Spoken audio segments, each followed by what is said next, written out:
نہیں، وہ رب ہے جو سب ہے، اور رب کے بغیر سب کچھ بھی نہیں ہے۔ رب کی وہ شان ہے۔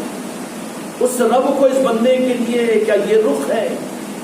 کس رخ کے اعتبار سے خدا کرے کہ اسلام کے ذریعے سے، قرآن کے ذریعے سے ہم کو ایمان ہم ان میں سے حاصل کرے۔ اللہ نے قرآن کیوں دیا مسلمانوں کو؟ اسلام کے لیے نہیں دیا، بلکہ ایمان کے چوسنے اور ایمان کے لینے کے لیے دیا۔ خدا کی قسم، قرآن مجید کی ایک ایک آیت اور ایک ایک سورت اور ایک ایک لفظ اللہ تبارک و تعالیٰ نے جو عطا کی ہے، قرآن کیا ہے؟ بل ہوا قرآن مجید فی لوح محفوظ۔ یہ عرش کی ایک دولت ہے، نعمت ہے جو بندوں کو اللہ نے اپنے محبوب کو خوش کرنے کے لیے عطا کی۔ کس کے ذریعے سے عطا کی؟ اپنے محبوب کے ذریعے سے۔ اور کیوں عطا کی؟ قرآن اس لیے نہیں کہ یہ عمل کر کے میں عمل کرنے والا بول کے ناچنا شروع کرے دنیا میں۔ قرآن اس لیے اللہ نے نہیں دیا کہ عمل کر کے تم جہنم سے تم بچ جاؤ۔ قرآن اس لیے اللہ تعالیٰ نے نہیں دیا کہ قرآن کے ذریعے سے تم جنت کے سوداگر بن جاؤ۔ قرآن کی ایک ایک آیت اور ایک ایک لفظ خدا کی قسم اللہ تبارک و تعالیٰ نے اپنے بندوں کو عطا کی ہے، تو ایمان دینے کے لیے عطا کی ہے۔ اور ایمان کیا ہے؟ ایمان میرے مصطفیٰ کی محبت ہے۔ ایک ایک آیت، ایک ایک لفظ ایمان دینے کے لیے اللہ تبارک و تعالیٰ نے قرآن دیا۔ اگر کوئی ایمان کو لینے کے بجائے اس کو اسلام سے لے رہا ہے تو ابھی تو نادان ہے وہ۔ قرآن اسلام کے لیے نہیں ہے، اسلام کے لیے تو صحابہ کی زندگیاں ہیں۔ کیونکہ قرآن تمہارے اسلام کی پوری ترجمانی تو نہیں کرے گا۔ نماز پڑھنے کا حکم اللہ نے دیا، لیکن ظہر کی 4 رکعت، مغرب کی 3 رکعت ہے قرآن پاک کے اندر۔ سفر میں ہو تو نمازیں، سفر مسافر کی نماز کے مسائل ہیں، نہیں ہے نا؟ تو پھر قرآن اسلام کیسے دے گا پورا؟ اسلام تو ملے گا صحابہ کرام کی زندگیوں سے، سمجھ گئے؟ اسلام پورا قرآن سے نہیں مل سکتا۔ اور جو یہ کہتے ہیں کہ ہر چیز کو اسلام سے، قرآن سے ثابت کرے تو مانتے نادان ہے بیچارے ہو۔ جن کو قرآن کی ہدایت کا دروازہ نہیں کھلا وہ لوگ یہ غلطی کرتے ہیں۔ اسلام پورا کا پورا ظاہری طور پر اس کو قرآن سے نہیں ملے گا، لیکن اصل ماخذ خدا کی قسم اسلام کا ماخذ قرآن سے ہی ہے۔ جو چیز قرآن سے ٹکرائے وہ اسلام کی نہیں ہو سکتی، گمراہیت ہوگی۔ وہ جو چیز قرآن سے ٹکرا دے وہ گمراہیت ہوگی۔ اصل تو اسلام قرآن کا ہے، لیکن قرآن کی کرامت اور معجزہ یہ ہے کہ قرآن کا دروازہ اللہ تبارک و تعالیٰ نے قرآن کی صورت میں 30 پاروں کی صورت اپنے محبوب پر نازل فرمانے کے بعد اس خزانے کو بند کر کے دروازہ لگا دیا، اور بند کر کے دروازہ لگا دیا، اور دروازے پر ڈالا تالا اور دی ہے تابی اور چابی، اور کہا کہ یہ دروازہ مولا علی کی ذات ہے اور اس کی چابی اہل بیت کی محبت ہے۔ کیا ہے چابی؟ انا مدینۃ من بابها علی، یہ تو فرما دے کہ دروازہ ہے، بس دروازہ لگ چکا ہے۔ اب یہ دروازہ جو لگا ہوا یہ کھلے گا کیسے؟ اب یہ کھلے گا صرف علی علی کہنے سے نہیں کھلے گا، چابی نہیں ہے، وہ چابی نہیں ہے۔ اگر چابی اگر وہی ہوتی تو دنیا میں تمام اولیاء صرف علی علی کہنے والے ظاہر پر جو اپنے آپ کو شیعہ اور رافضی کہتے پورے اولیاء علی میں ہوتے نا۔ علی علی تو خدا کی قسم ہر ولی بغیر علی کے کوئی ولی بن نہیں سکتا، بالکل حق ہے، لیکن اپنے مزاج کے ساتھ میں علی علی کہنا بھی ولایت نہیں دلائے گا۔ کیا مطلب ہے؟ دروازے تک تو پہنچ گئے ہیں علی علی کہہ کر، علی کی محبت کا دعویٰ کر کے، اسے بہت سے مقاصد ہو سکتے ہیں، اپنی کرسی ہو سکتی ہے، اپنا ملک ہو سکتا ہے، اپنی وجاہت ہو سکتی ہے، اپنی ذات کو بنوانا ہو سکتا ہے، اپنی دنیا ہو سکتی ہے، اپنے اغراض ہو سکتے ہیں، اپنا ایک گروپ، اپنا ایک مذہب، اپنا ایک مسلک بنانا، یہ سب کچھ ہو سکتا ہے نا؟ ہو سکتا ہے۔ پھر علی ہم کہنے والے ہیں، دروازے تک پہنچے ہوئے ٹھیک ہے، لیکن چوکھٹ تو بنا دی تو جہاں کے مالک میرے آقا نے مولا علی کو، انا مدینۃ العلم بابو علی، دروازے پر پہنچ گئے، لیکن ضروری ہے کہ اب چابی بھی ہو۔ چابی کے بغیر دروازے کے اوپر کھڑے رہنا پڑے گا انتظار کرتے ہوئے۔ کھڑنا پڑے گا کہ نہیں پڑے گا؟ اگر وہیں پر دروازے کے باہر رہے تو خزانے سے فائدہ حاصل نہیں ہو سکتا. اب پہنچ تو گئے ہوں وہاں پر چوکھٹ تک, دروازے تک پہنچ گئے ہیں, لیکن اگر چابی نہیں ہے تو دروازے کے باہر رہیے, دروازے کو دیکھتے رہیں گے, دروازے کے قریب ہے, رحم کھا کر دروازے کے اوپر سے تمہارے بھکاری پن اگر ان کو پسند آ جائے, بھوکے میرے دروازے کے اوپر کھڑے ہوئے ہیں تو کچھ اوپر سے خیرات ڈال دے, کچھ چھینٹے اور کچھ صورت میں مل جائے گی, خیرات مل جائے گی. لیکن چابی صرف علی کہنا نہیں ہے, اس لیے کہ کیوں کہ علی علی کہنے والے بھی, دروازے پر کھڑے ہونے والے بھی 1500 سالہ تاریخ ایسی ثابت ہے کہ اہل بیت کی محبت کے بجائے آل رسول کی انہوں نے مخالفتیں بھی کی ہے, یہ بھی ثابت ہے. ہم تو علی کہنے والے ہیں مگر آل رسول اور اولیاء کو ہم نہیں مانتے, جو قیامت تک سلسلہ آل اہل اور اولاد علی کی سنت میں چلنے والا ہے. ہم وزن پتھر پر بیٹھے ہوئے, ہم کو ان چیزوں سے مطلب نہیں, ہم تو علی علی کہنے والے ہیں. دروازے پر پہنچے ہوئے ہو لیکن چابی, اس دروازے کی چابی اہل بیت کی محبت ہے. کیا ہے؟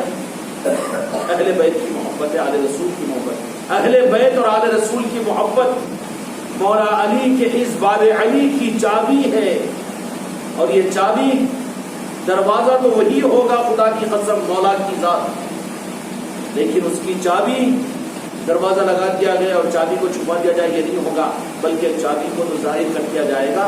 وہ چابی کی امانت تو آگے دی جائے گی, اس لیے کہ اس خزانے سے فائدہ قیامت تک میرے مصطفیٰ کی امت کو حاصل کرنا ہے. اب وہ چابی جو چلے گی وہ اہل بیت کی محبت ہوگی اور آل رسول کی محبت ہوگی. اب آل رسول میں حتیٰ کہ اس معاملے کے اندر دو جہاں کے مالک میرے آقا کی تربیت کے مطابق میں مولا علی کا نظام یہ ظاہر کرتا ہے, مولا علی کا نظام یہ ظاہر کرتا ہے اس معاملے میں بھی ہم کو چوک نہیں ہونی چاہیے, بلکہ شکر ادا کرو. علی کیا ہے خدا کی قسم ہم کیا جانے, غوث العظم جانے, غوث العظم کیا ہے غریب نواز جانے, غریب نواز کیا ہے ہم کیا جانے.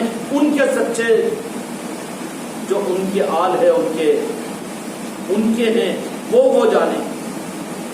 سمجھ میں آ رہی, جاننے کا دعویٰ تو نہیں کر سکتے 4 کتابیں پڑھ کے اور 10 تربیتی مجلسیں کر لے کر, یا کچھ واٹس ایپوں کے اوپر پروگرام اور تقریروں کو دیکھ کر, یا کچھ بیان کر کے بیان سن کر نہیں. یہ چابی کا نظام. مولا علی مشکل کشا علیہ الصلوۃ والسلام اپنی دوسری اولادوں کے ساتھ میں فتویٰ تشریف لے جا رہے ہیں, پیچھے ہیں, سب کو کہا کہ پیچھے آؤ پیچھے آؤ. اور سیدنا مولا حسن اور مولا حسین علیہ السلام کو کہا کہ شہزادوں آپ سامنے رہتے. تو امت کی تربیت کے لیے وہ تو مولا علی کی شہزادے تھے, ان کی قدموں کی خاک ہمارے لیے عقیدہ ہے, چاہے عباس علمبردار ہو یا کوئی اور بھی ہو, اور بھی اولادیں ہیں آپ کی مولا علی کی. تو انہوں نے سوال کیا, سوال بھی اس معنی میں تھا کہ ظاہر کیا جائے حق کو, اولیاء ہی کے ذریعے سے, آل رسول ہی کے ذریعے سے اللہ کا حقیقی حق دنیا میں ظاہر ہوگا, حق ظاہر ہوگا. اور حق جن کی زبانوں سے ظاہر ہوتا ان کی پہچان یہ ہے کہ حق جو ہوتا ہے حق بھی سچ ہوتا ہے, سچ ہوتا ہے, حق سچ ہوتا ہے, اور حق میں بناوٹ نہیں ہوتی, ڈر اور خوف نہیں ہوتا. جہاں سچ ہو, جہاں حق ہو, وہاں پر پھر رعایت نہیں ہوتی. اگر رعایت ہو رہی ہے تو تم خود حق کو نہیں سمجھتے ہیں, اگر رعایت ہو رہی ہے تو ابھی تک تو تم نے اپنے قلب سے اس کو حق تسلیم نہیں کیا, اس لیے کہ حق سچ ہے اور سچ چھپتا نہیں ہے بلکہ وہ ظاہر ہو جاتا ہے. تو حق کا جہاں پر معاملہ ہوتا ہے وہاں پر کسی کی رعایت نہیں ہوتی, اس لیے کہ حق میں سچ ہوتا ہے. جہاں حق کا نام ہو لیکن جھوٹ ہو, دل مطمئن نہ ہو, تو وہاں پر آدمی بچاتا ہے, بچتا ہے, چھپاتا ہے, چھپتا ہے. برا تو نہیں مانتا ہے, سوچ لو کہ ہم جھوٹے ہیں یا ہم سچے ہیں. اگر سچے ہیں حق میں تو پھر اس کو ظاہر کرنے میں پھر رعایت نہیں کی جائے گی کسی کی. حق کو حق کے وقت پر. یہ الگ بات ہے کہ وقت اگر اس وقت میں حق کا نہ ہو تو ضائع نہیں کریں گے، لیکن جہاں وقت مل جائے حق کو، چاہے جان چلی جائے لیکن حق کو ظاہر کر کے رہیں گے، کیونکہ حق میں سچ ہوتا ہے اور حق جھوٹ کی بنیاد پر نہیں چلتا. جھوٹ کی بنیاد پر نہیں چلتا. حق جو ہوتا ہے وہ صدق کی بنیاد پر چلتا ہے. اور صادقین اور سچے لوگ حق کو ہر جگہ ظاہر کرنے میں پس و پیش نہیں کرتے، چھپتے چھپاتے نہیں. اگر حق کو ظاہر کرنے میں تم اور میں بھی اگر پس و پیش کر رہے ہیں یا کچھ اس کی حکمت نکالو، کیا ضروری ہے، کہیں کو ضروری ہے، کہیں کو کرنا، بعد میں کرنا، دیکھ لینا، تو سمجھ لینا کہ ابھی تم نے جو حق کو حق کہا ہے دھوکہ دے رہے ہو، دھوکہ کھا رہے ہو. ابھی تم خود صدق کی بنیاد پر حق کو تسلیم نہیں کیے، اور یہ ہمارے اندر میں صدق نہ ہونے کی بنیاد پر حق کے مرکز میں رب کے پاس میں قابل قبول نہیں ہوا.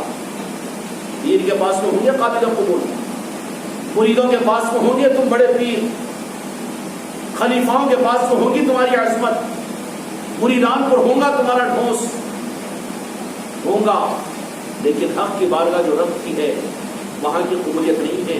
وہاں کی قبولیت کی دلیل یہ ہوگی کہ جس حق میں صدق ہوتا ہے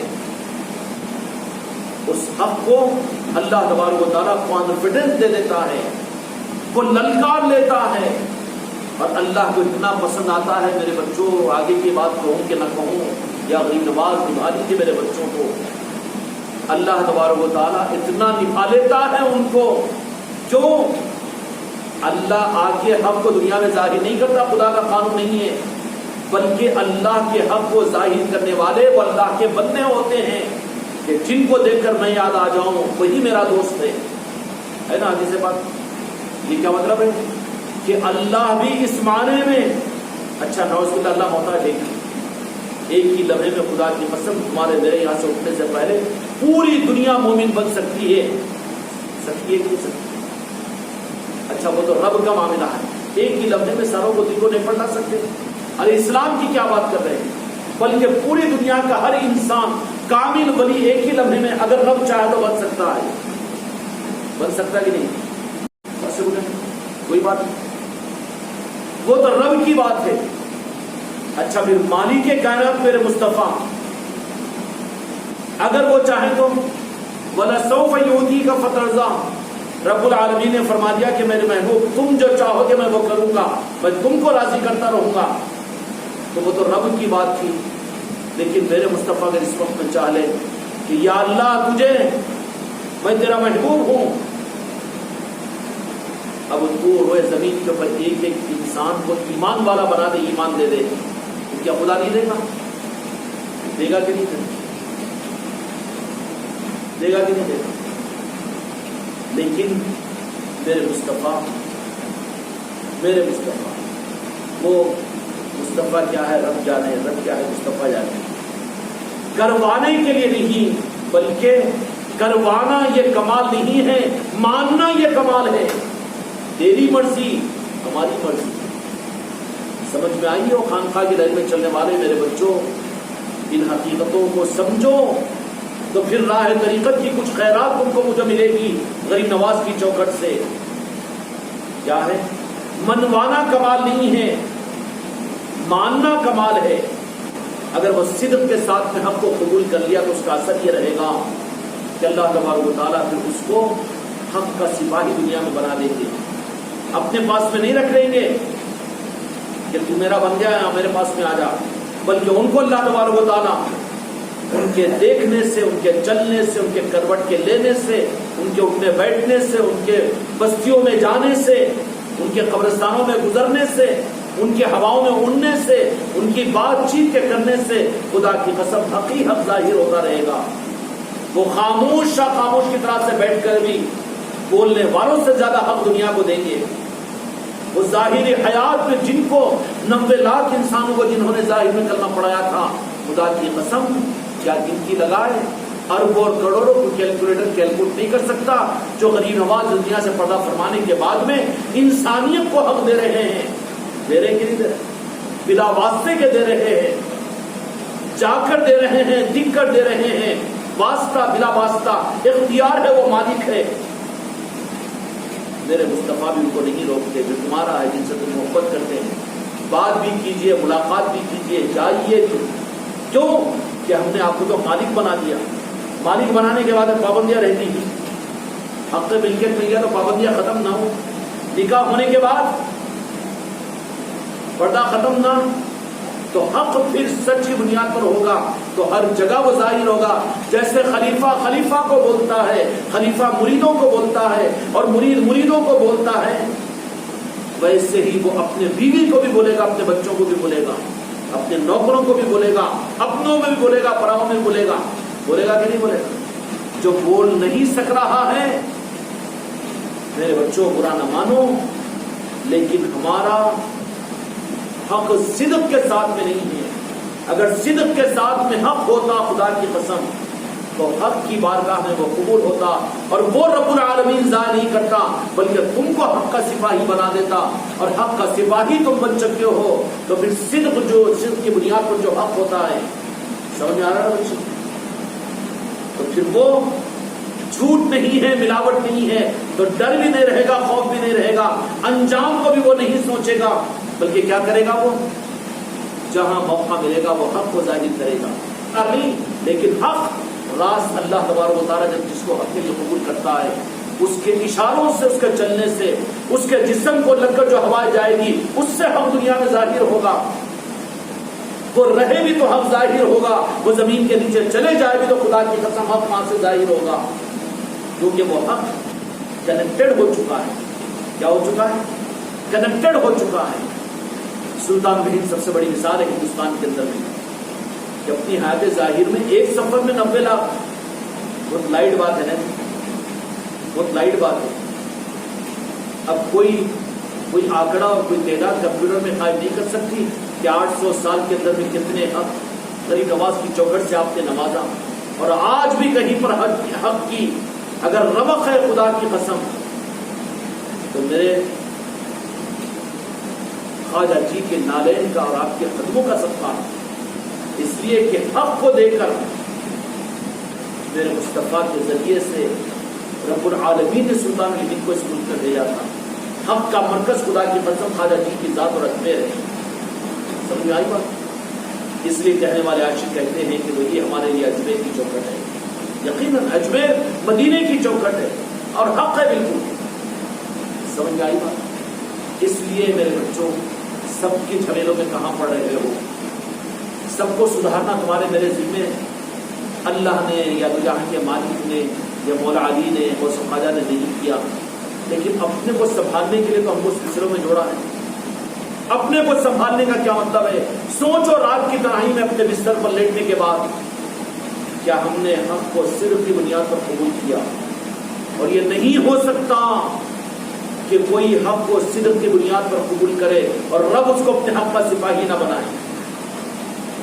اور جو صدق کے ساتھ حق کو قبول کرے گا، اللہ اس کو حق کا سپاہی بنائے گا۔ اس کی پہچان کیا ہوگی؟ وہ سو بھی رہا ہوگا تو پھر اس کے منزلیں وہ طے ہوتی رہے گی کہ اس کو سونے کی حالت میں دیکھ کر لوگوں کو حق سمجھ میں آئے گا۔ وہ مرے گا بھی اس کے جنازے حق کو دے کے دنیا میں۔ زندگی تو زندگی کیا بات ہے، وہ مر بھی جائے گا تو ان کی قبر دنیا میں حق کو دنیا میں ظاہر کرتی رہے گی۔ کرے گی کہ نہیں کرے گی؟ یہ اولیاء کے آستانوں سے سنبھل کر رہنا، قرآن و مجید اور اسلام سے اسلام ملے گا، ایمان تو نالے پاک مصطفیٰ سے ملے گا۔ اور ایمان ملنے کی چوکھٹیں جو ہے وہ اولیاء کے آستانے ہیں۔ اولیاء کے پاس میں جاؤ تو عشق رسول ملے گا، اولیاء کے پاس میں جاؤ تو میرے مصطفیٰ کی محبت ملے گی کہ نہیں ملے گی؟ کیوں آئے تھے؟ منشأ مصطفیٰ پر سلطان ہند کو بھیج دیا، تو جہاں کے مالک نے جاؤ کہ ہندوستان، تو آگے نا کیا ملے گا وہاں پر؟ مدینے کی محبت ملے گی، میرے آقا کا عشق ملے گا۔ اولیاء کے آستانوں پر ایمان ملتا ہے، ایمان۔ اور جو نہیں وہاں جاتے ان کے پاس اسلام رہتا ہے لیکن ایمان دور تک نہیں رہتا۔ اور ہم یہ چاہتے ہیں زیادہ حماقتوں میں مبتلا نہ ہو، گرفتار نہ ہو۔ ہم تو یہ اپنے بس میں ہیں، کیا ہے کہ ہم نے بھی حق کو صرف کی بنیاد پر قبول کیا ہے۔ اگر قبول کر لیے تو کوئی وجہ نہیں کہ ہم کو حق کا سپاہی نہ بنائے رب العالمین. خدا کسی کی محنتوں کو ضائع نہیں کرتا. فَمَن يَعْمَلْ مِثْقَالَ ذَرَّةٍ خَيْرًا يَرَهُ, ذرہ برابر بھی خیر کا بدلہ خدا دے دے گا. موقع ملے گا وہ حق کو بتا دے گا. اور حق کیا ہے؟ جو صدق کی بنیاد پر قبول کیا ہے وہی حق ہے. حق میں عظمت ہوتی ہے اور اس کے اندر میں قوت ہوتی ہے. وہ زمانے کو دیکھ کر چلنے والا نہیں, زمانے کو اپنے ساتھ کر لینے کی طاقت اس کے اندر میں ہوتی ہے. سمجھ میں آئی ہے؟ اس لیے میرے بچوں وہ بات یہ ادھوری رہے گی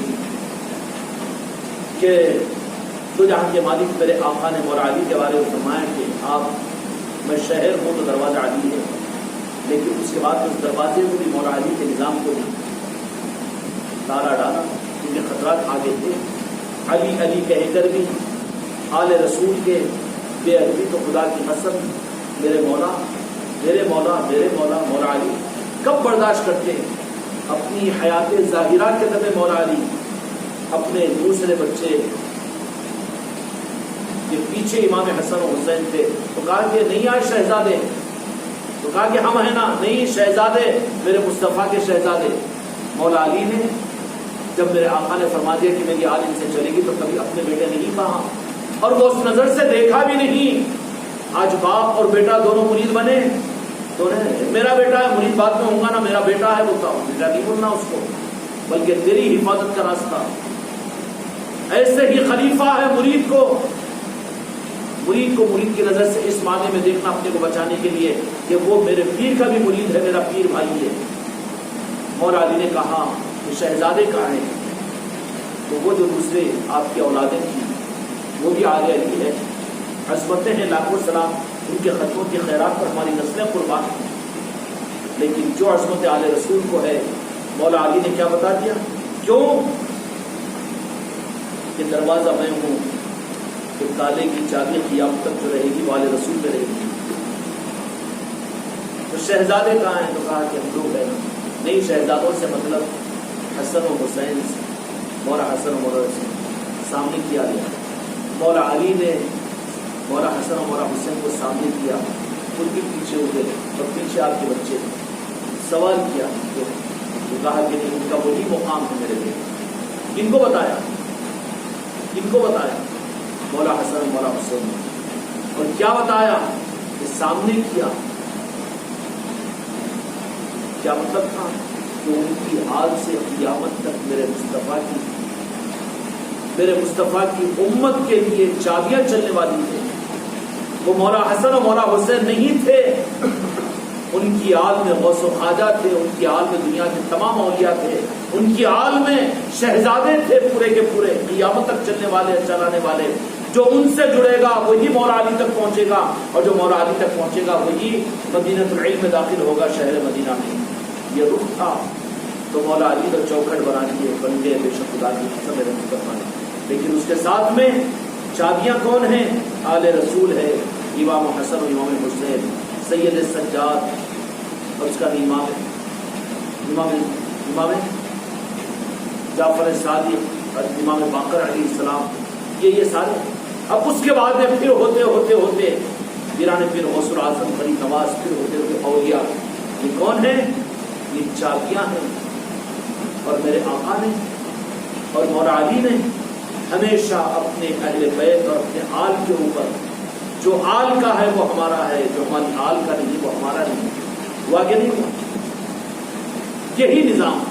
اور اپنی آل میں سے جس زمانے کے اندر ضرورت پڑے گی مولا علی ان کو ظاہر کریں گے, اور ظاہر کر کے ان کے ذریعے سے حق کو ہر زمانے کے اندر میں 15 نہیں 5000 صدیاں ہو جانے دیجیے, لیکن حق جو اس زمانے کا ہوگا خدا کی قسم صرف اور صرف جو آل رسول جو بتائیں گے وہی حق ہوگا. وہ بھی شروع میں ایک اشارہ کیا تھا, بات پوری رہے گی کہ اس زمانے کے اندر میں وہ قرآن پاک کا جو حق کا اثر مرکز تھا, لیکن بعد کے زمانوں کے اندر میں حالات بدلے, زمانے بدلے, تو یہ بات تو نہیں ہوگی کہ حق کا وہ معیار بعد کے زمانوں پر فکس ہوگا. معیار تو وہی رہے گا قرآن, لیکن اس زمانے کے آل رسول جو ہوں گے وہ اس قرآن کو جس صورت میں ظاہر کریں گے اس زمانے کا حق اور قرآن کا مقصد وہ ہوگا. سمجھ میں آ رہی بات؟ ذرا گہری ہوگی. اس لیے میرے آقا نے فرمایا کہ دو چیزیں تمہارے درمیان میں چھوڑ کر جا رہا ہوں، قرآن اور اہل بیت۔ اہل بیت سے مراد یہ آل رسول ہے۔ آل رسول سے مراد 5ویں صدی ہجری کے اندر میں غوث الاعظم غریب نواز وہ آ کر ایک چوکھٹ قائم کر دی کہ قیامت تک اب ولایت کا نظام دنیا میں چلے گا، اور ایسے ولایت کا نظام چلے گا کہ خدائی ان کے ساتھ ہوگی، خدائی ان کے ساتھ ہوگی۔ یہ حق کے نظام ہوتے ہیں اولیاء کے، پر کتنا بڑا بدنصیب ہے وہ جو حق کے نظاموں کو سورج نکلنے کے بعد میں سورج کا قائل نہ ہونا، اتنا بڑا جاہل و بیوقوف نہیں ہے جو اولیاء کے نظاموں کو، اولیاء کے نظاموں کے ظاہر ہو جانے کے بعد میں اس کا انکار کرے ہو۔ اس لیے قرآن مجید کا اصل مس اس کی ایک ایک آیت میرے آقا کی محبت کو دینے کے لیے اللہ نے ایمان کو چوسنے کے لیے قرآن پاک دیا ہے، اور قرآن سے ملے گی عظمت مصطفیٰ، تعظیم مصطفیٰ، محبت مصطفیٰ، جو ایمان کا راس ایمان ہے۔ اس کو حاصل کرنے کے لیے اس زمانے کے اندر میں ہمارے لیے کہاں سے حاصل ہوگی یہ چیز؟ خوش قسمتی یہ ہے کہ وہاں سے حاصل ہوگی جہاں پر چشمہ ہے، وہاں سے نسبت کو قائم کرو۔ سلسلہ قادریہ، چشتیہ، صابریہ، نقشبندیہ، سارے سلاسل، ان سلاسلوں کے ان چشموں سے قیامت تک دنیا ایمان سے سیراب ہوتی رہے گی۔ اس لیے ایمان سے سیراب کرو، اپنی آل اولاد، اپنے خاندانوں کو اس سے دور مت رکھو، بلکہ سیراب کرنے کی کوشش کرو تمہارے بس میں جتنا ہو سکتا ہے، اور اس کے لیے رب سے یہی بات مانگو کہ یا اللہ میرے حق میں مقبول کرنے میں صدق پیدا فرما، تاکہ تیرے حق کا سپاہی میں بن جاؤ۔